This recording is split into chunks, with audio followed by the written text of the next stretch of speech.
निर्गुण यार यानिया सो प्रभ सदा समाल, जिनकी या तिस रख, नानक निभि नाल। सरलार। हे गुणों से रहित और बालक के समान ना समझ जीव, तू प्रभु को सदा याद रख। उस हरि ने ही तेरा सृजन किया है, उसका ध्यान कर, वही सदा तेरा साथ निभा सकता है। रमैया के गुण चेत परानी, कवन मूलते कवन दृष्टानी, जिन्तु साज सवार सिगारिया, गर्भ अघन में जिन्हें उबारिया, बार व्यवस्था तुझे प्यारे दूध, भर जोवन भोजन सुख सूद, बिरध भया ऊपर साक सैन, मुख अप्याऊ बैठकौ दैन, यह निर्गुण गुण कछु न बूझे, बकश लियो तो नानक सीझे। शब्दार्थ। उबारिया मतलब रक्षा की, बचाया। बार व्यवस्था मतलब बाल्यावस्था। प्यारे मतलब पिलाता है। सुख सूद मतलब सुखों का समान। साक सैन मतलब सगे संबंधी। सीझे मतलब उद्देश्य पूरा हो। सरलार्थ। हे अज्ञानी जीव, तू सृष्टि के कण कण में रमे हुए सर्वव्यापक प्रभु के उपकार को याद कर। उस विधाता ने कैसे छोटे से बीज से तेरा ये सुंदर शरीर सृजित किया है। उस कर्ता ने तेरा सृजन करके तुझे संवारा, तेरा श्रृंगार किया। उसने माता के पेट के जठराग्नि में तेरी रक्षा की, बाल्यावस्था में तुझे दूध पिलाया, अवस्था में तेरे लिए अनेक प्रकार के भोजन और सुखों का प्रबंध किया। जब तू बूढ़ा हुआ तो तेरी देखभाल के लिए सगे संबंधियों का सहारा दिया, जो तुझे बैठे बिठाए को मुख में तरल पदार्थ या भोजन डालते हैं। गुरु साहब विनती करते हैं, हे दाता, ये गुण रहित जीव तेरे गुणों को नहीं समझते, तो स्वयं इन्हें बख्श ले, ताकि इनके जीवन का उद्देश्य पूरा हो जाए। उदाहरण सहित व्याख्या। इस पद में जीव को प्रभु की भक्ति यानी नाम की आराधना करने की प्रेरणा देते हैं। प्रभु की भक्ति से वंचित जीव गुण रहित और नासमझ है। आप उपदेश देते हैं कि रचना का मोह त्याग कर रचयिता से प्रेम करना चाहिए। रचना के बजाय रचयिता की भक्ति करनी चाहिए, क्योंकि अंत समय नाशवान रचना की कोई वस्तु सहायक नहीं होती। उस समय केवल प्रभु की भक्ति और नाम का अभ्यास ही जीव के सहायक होते हैं। गुरु साहब कई कारण बताते हैं जिन्हें मुख्य रखते हुए जीव को प्रभु की भक्ति करनी चाहिए। मनुष्य को 5 तत्वों का पुतला कहा गया है। गुरु साहब कहते हैं, मेरे प्यारे, जरा सोच कि उस कर्ता ने 5 तत्वों से तेरा कितना सुंदर स्वरूप सृजित किया है। 5 तत्वों की इस काया को यह बड़ाई बख्शी गई है कि इसके द्वारा जीव प्रभु की भक्ति करके प्रभु के साथ मिलाप कर सकता है। गुरु साहब कहते हैं, मेरे प्यारे, तू उस प्रभु को कभी पल भर के लिए भी ना बिसार, जिसने माता के गर्भ की अग्नि में तेरा प्रतिपालन किया है। गुरु साहब कहते हैं कि ना तू माता के गर्भ में अपनी रक्षा और प्रतिपालन कर सकता था और न ही संसार में जन्म लेकर। उस सृजनहार प्रतिपालक ने बाल्यावस्था में तेरे लिए दूध का प्रबंध किया, जवानी में अनेक प्रकार के भोजन और सुख बख्शे। प्रभु वृद्धावस्था में सगे संबंधियों का सहारा बख्शता है, जो बैठे बिठाए तेरे मुंह में भोजन डालते हैं। गुरु साहब विनती करते हैं, हे प्रभु, यह ज्ञानी जीव तेरे द्वारा किए गए उपकारों की कदर करने के योग्य नहीं है। इस मूर्ख को यह ज्ञान नहीं कि इसे संसार में जो कुछ मिल रहा है तेरी बख्शीश द्वारा मिल रहा है। तू बख्शील और दयालु है, तो इस अज्ञानी के अवगुणों की तरफ ना देख।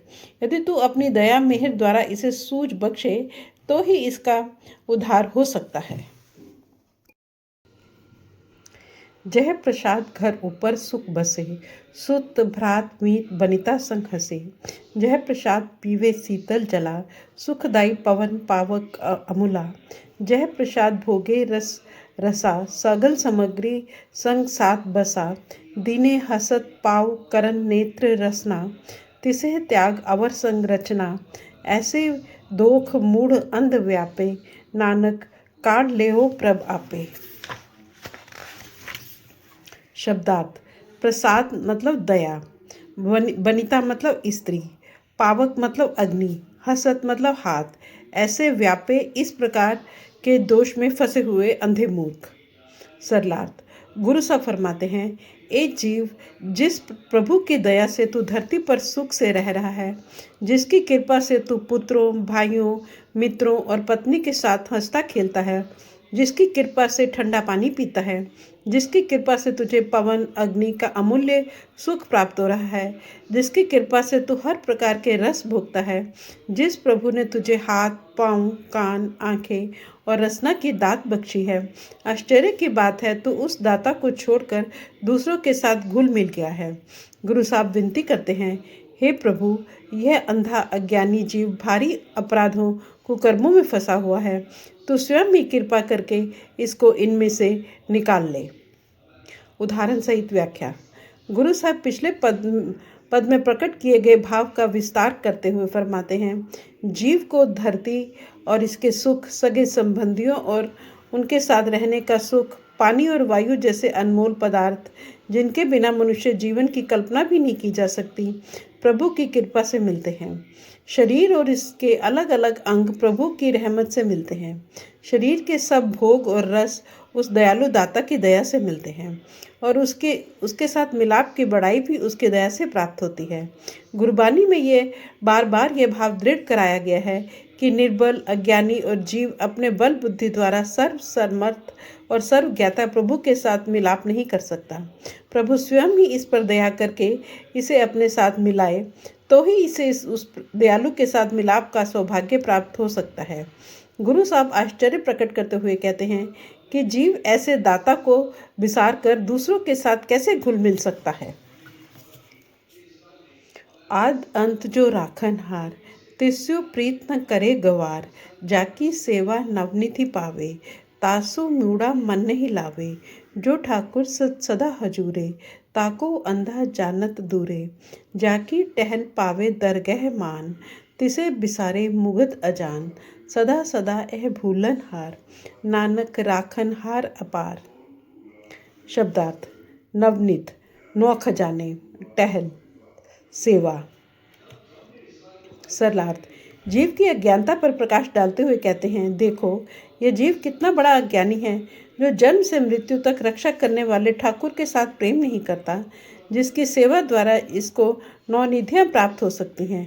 यह मूर्ख उसमें मन नहीं लगाता जो ठाकुर सदा हाजिर नाजिर है। यह अंधा अज्ञानी उसे दूर समझता है, जिस ठाकुर की सेवा द्वारा इसे दरगाह में सम्मान प्राप्त हो सकता है। यह मूर्ख उसे मन से बिसार देता है। गुरु साहब फरमाते हैं, यह जीव सदा भूलने वाला है, परंतु वह बेअंत प्रभु सदा रक्षा करने वाला है। अभिप्राय यह है कि जीव स्वभाव से ही भूलने वाला है और प्रभु स्वभाव से ही बख्शिंद है। उदाहरण सहित व्याख्या। गुरु साहब जीव की अज्ञानता की ओर ध्यान खींचते हुए कहते हैं, यह मूर्ख उस कर्ता के साथ प्रेम नहीं करता जो आरंभ से अंत तक उसकी रक्षा और प्रतिपालन करता है। मूर्ख जीव यह समझने की कोशिश नहीं करता कि प्रभु की भक्ति से इसे नौ निधियाँ भाव लोक परलोक के सर्वोत्तम सुख प्राप्त हो सकते हैं।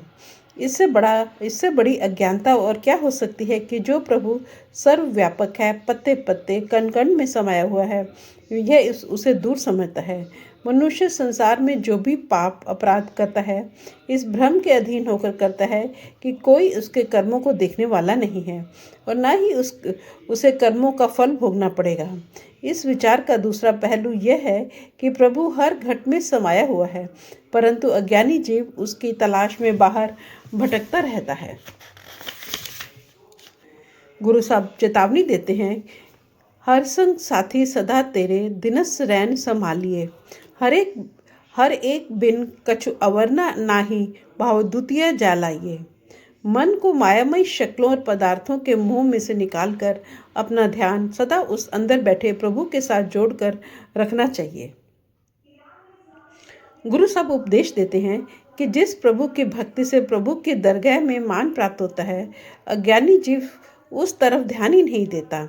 गुरु साहब उस पद का अंत में विनती करते हैं, हे प्रभु, जीव गलतियों का पुतला है, तू बख्शनहार है, तू निर्बल से निर्बल, अज्ञानी से अज्ञानी जीव का भी उद्धार करने में समर्थ है। तू अपनी दया द्वारा निर्बल और अज्ञानी जीव का उद्धार कर दे। रतन त्याग कौड़ी संग रचे, साच छोड़ झूठ संग मचे, जो छड़ना सो अस्थिर कर माने, जो होवन सो दूर पराने, छोड़ जाए तिसका संग करे, संग सहाय तिस पर हरे, चंदन लेप उतारे धोए, गर्दभ प्रीत भसम संग होए, अंत कूप में पतित विकराल, नानक काढ़ लेहो प्रभ दयाल। शब्दार्थ। मचे मतलब प्रसन्न होता है, अस्थिर मतलब स्थिर अमर, पराने मतलब समझता है, गर्दभ मतलब गधा, विकराल मतलब भयानक। सरलार्थ। गुरु साहब फरमाते हैं, इससे बड़ी मूर्खता और अज्ञानता क्या हो सकती है कि जीव हीरे जैसे प्रभु को छोड़कर कौड़ी समान माया में लिप्त है। यह मूर्ख सच्चे प्रभु को छोड़कर झूठी माया में खोया हुआ प्रसन्न रहता है। जिस वस्तु को छोड़ जाना है वह उसको अविनाशी समझ रहा है, परंतु जिस होनी या मृत्यु ने अवश्य आना है उसको दूर समझ रहा है। जिन मायामय पदार्थों को अंत में छोड़ जाना है उनके लिए परिश्रम करता है, परंतु जो प्रभु अंग संग होकर सहायता करता है उसको मन से विसार देता है। उसकी अवस्था उस गधे के समान है जो चंदन का लेप तो धोकर उतार देता है, परंतु राख और मिट्टी से प्रेम करता है। गुरु साहब भाग्यहीन जीव की तरफ से विनती करते हैं, हे प्रभु, ये पापी जीव माया के अंधे और भयानक कुएं में गिरा हुआ है। आप कृपा करके इसको इस संसार रूपी विकराल कुएं से बाहर निकाल लें। उदाहरण सहित व्याख्या। गुरु साहब पिछले पदों के भाव को आगे बढ़ाते हुए फरमाते हैं, अज्ञानी जीव प्रभु रूपी हीरे को विसार कर माया की कोड़ियाँ इकट्ठी करने में लगा हुआ है। इसने प्रभु और उसके नाम रूपी अविनाशी सार पदार्थ की तरफ पीठ की हुई है और नाशवान मायामयी शक्लों और पदार्थों के मुँह में ग्रस्त है। यह नश्वर पदार्थों को सच्चा और स्थायी समझ रहा है, लेकिन अटल मृत्यु को भूला हुआ है। जिन वस्तुओं ने अंत समय कोई सहायता नहीं करनी उन्हें इकट्ठा करने में लगा हुआ है, परंतु जिस प्रभु ने सदैव सहायक होना है उसकी ओर ध्यान नहीं देता। गुरु साहिब यहाँ जीव की तुलना गधे से करते हुए कहते हैं कि इसे माया रूपी राख से तो बहुत प्रेम है, परंतु चंदन रूपी प्रभु की संगति को कोई चिंता नहीं है। गुरु साहब फिर से विनती करते हैं, हे प्रभु, बेसहारा जीव माया के अंधे कुएं में गिरा हुआ है। आप स्वयं ही अपनी दया से इसे उस कुएं में से बाहर निकाल लो। गुरु साहब वाणी के एक अन्य प्रसंग में कहते हैं, प्रभ दयाल दुख दर्द बिदारन, जिस भावे तिसी निस्तारन, अंत कूपते काढ़न हारा, प्रेम भगत होवत निस्तारा, साध रूप अपना तन धार्या, महा अगंते आप उबार्या। वह दयालु प्रभु निर्बल और अज्ञानी जीव का भवसागर से उद्धार करने में समर्थ है। जब उसकी रजा होती है तो साधु के रूप में प्रत्यक्ष प्रकट होकर माया के अंधे कुएं में गिरे हुए जीव को बाहर निकालकर उसे आवागमन के दुखों से सदा के लिए मुक्त कर देता है। करतूत पशु की मानस जात, लोक पचारा करे दिन रात, बाहर भेक अंतर मल माया, छपस नाही कछु करे छपाया, बाहर ज्ञान ध्यान स्नान, अंतर व्यापे लोभ सुहान, अंतर अगन बाहर तन स्वाह, गलपाथर कैसे तरे अथाह, जाके अंतर बसे प्रभाव, नानक तेजन सहज समात। शब्दार्थ। पचारा मतलब दिखावा, छपस नहीं कछु करे छपाया मतलब छिपाने से छिपती नहीं है, सुआन मतलब कुत्ता, समात मतलब समा जाता है। सर्रार्थ। गुरु साहब फरमाते हैं, कहने को तो इसको मनुष्य की जाति है, परंतु इसकी करनी यानी करतूत पशुओं जैसी है। मनुष्य वह है जो विवेक से काम ले और प्रत्येक कार्य सही और गलत का निर्णय करके करे, परंतु यह अज्ञानी दिन रात लोक दिखावे में लगा रहता है।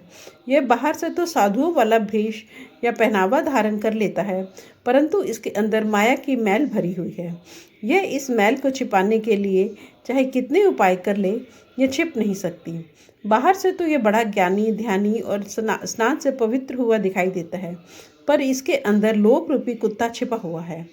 यह बाहर से शरीर पर भस्म लगाता है, परंतु इसके अंदर तृष्णा की अग्नि प्रचंड है। गुरु साहब प्रश्न करते हैं, जिस जीव के गले में माया के मोह और पापों का भारी पत्थर बंधा है, वह भव सागर को कैसे पार कर सकता है? गुरु साहब फरमाते हैं कि भव सागर को केवल वही पार कर सकते हैं जिनके हृदय में प्रभु निवास करता है। ऐसे भाग्यशाली जीव प्रभु के निज स्वरूप में समा जाते हैं और सहज अवस्था प्राप्त कर लेते हैं। उदाहरण सहित व्याख्या। गुरु साहब दुख प्रकट करते हुए कहते हैं, मनुष्य केवल कहने के लिए मनुष्य है, परंतु उसकी वृत्ति और करनी पशुओं जैसी है। मनुष्य की मानवता उसके विवेक की शक्ति में है। मनुष्य वह है जो अच्छे बुरे, सही गलत, करने योग्य और ना करने योग्य का अंतर समझता है। मनुष्य वह है जो सामयिक लाभ को नहीं बल्कि अंतिम भलाई को मुख्य रखता है।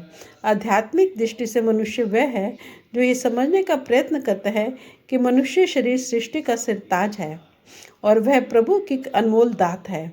इसका परम उद्देश्य प्रभु की भक्ति द्वारा प्रभु के साथ मिलाप करना है। जहाँ तक खाने पीने, सोने जागने, संतान उत्पन्न करने और संतान के साथ मोह करने का संबंध है, ये सब कार्य तो पशु पक्षी भी करते हैं। गुरु साहब सावधान करते हैं कि जब तक मनुष्य विवेक का प्रयोग नहीं करता और जिस आध्यात्मिक उद्देश्य की पूर्ति के लिए मनुष्य जन्म का अमूल्य अवसर बख्शा गया है उसे पूरा नहीं करता, वह सच्चे अर्थों में मनुष्य नहीं बल्कि पशु है। गुरु साहब ने गौड़ी राग के एक शब्द में इस भाव पर विस्तार पूर्वक प्रकाश डाला है।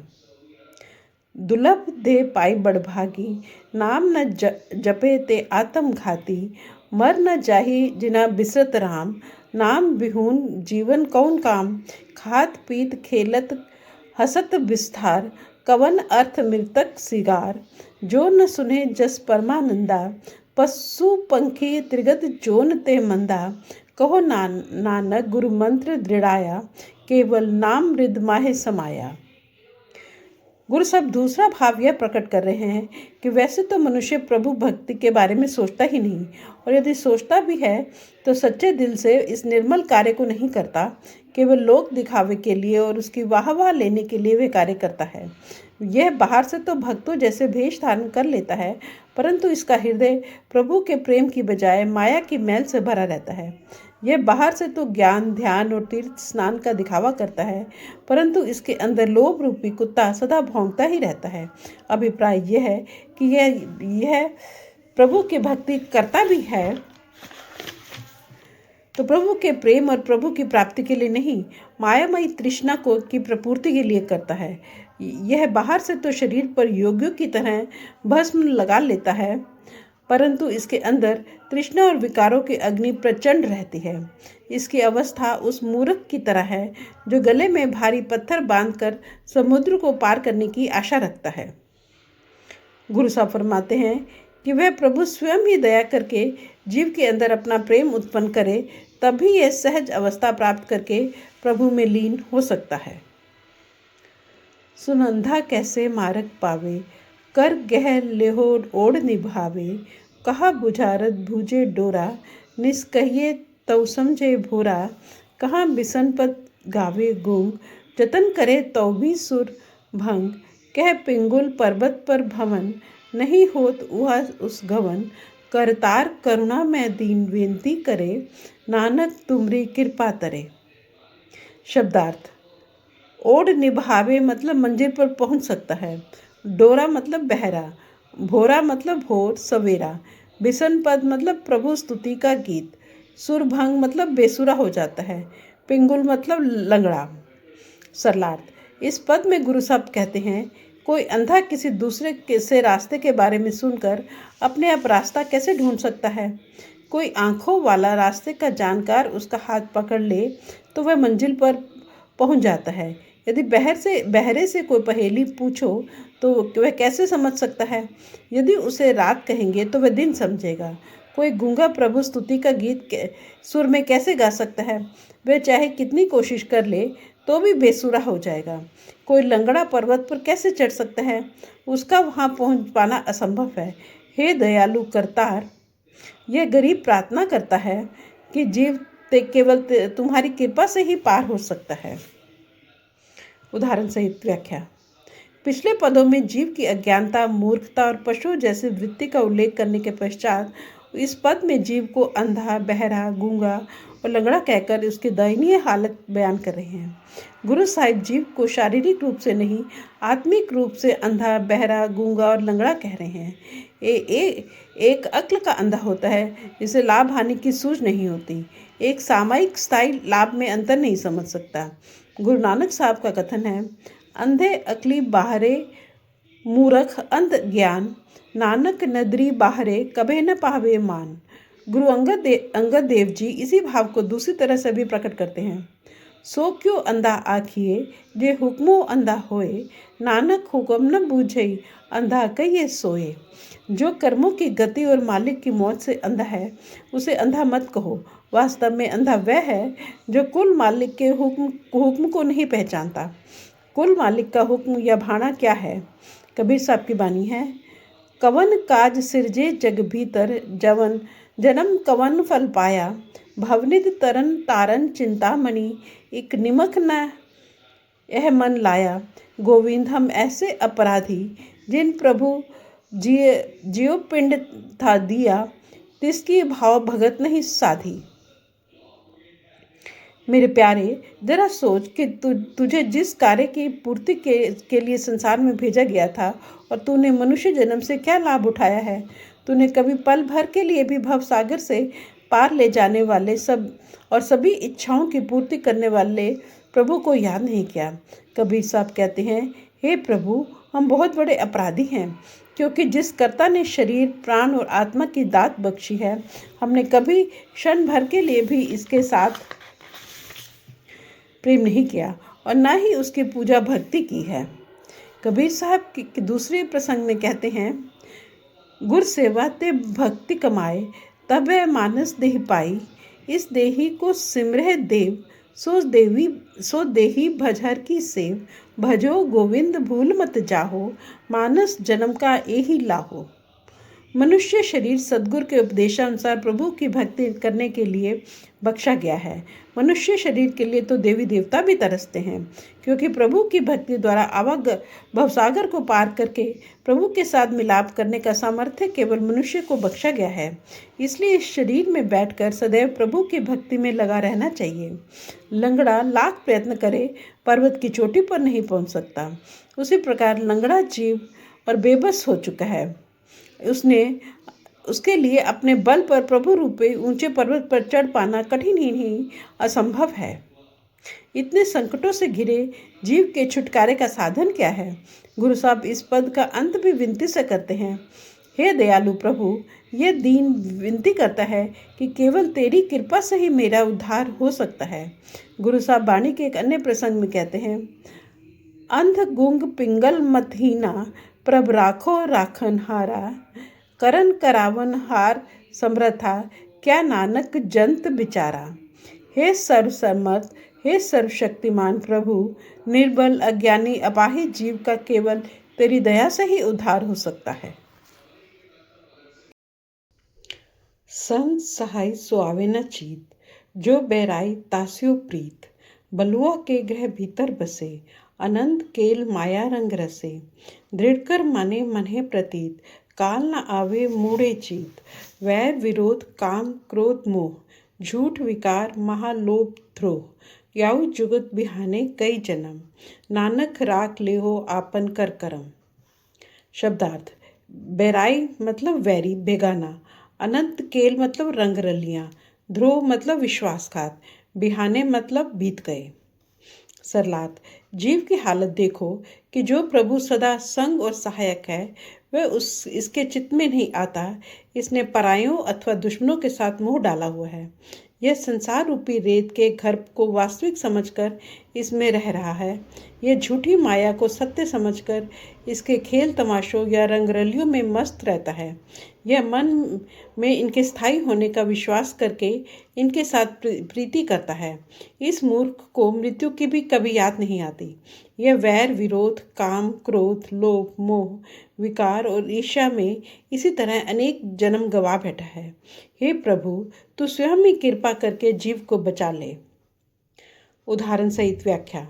पिछले पद के भाव का विस्तार करते हुए कहते हैं, इससे बड़ी अज्ञानता और क्या हो सकती है कि जो प्रभु वास्तव में अपना है और सदैव सहायक होता है, वह उसकी तरफ ध्यान ही नहीं देता, और जो सगे संबंधी वास्तव में बेगाने हैं, उनके मोह में फंसा रहता है। भक्ति का धन जो लोक परलोक में साथ देता है, उसकी तरफ ध्यान नहीं देता और संसार के नाशवान शक्लों और पदार्थों के प्रेम में मग्न रहता है। विषय विकारों में मस्त अज्ञानी जीव ये समझने का प्रयत्न नहीं करता कि संसार रेत के घर के समान है। संसार भी अस्थाई है और जीवन भी अस्थाई है और इंद्रियों के भोग भी अस्थाई हैं।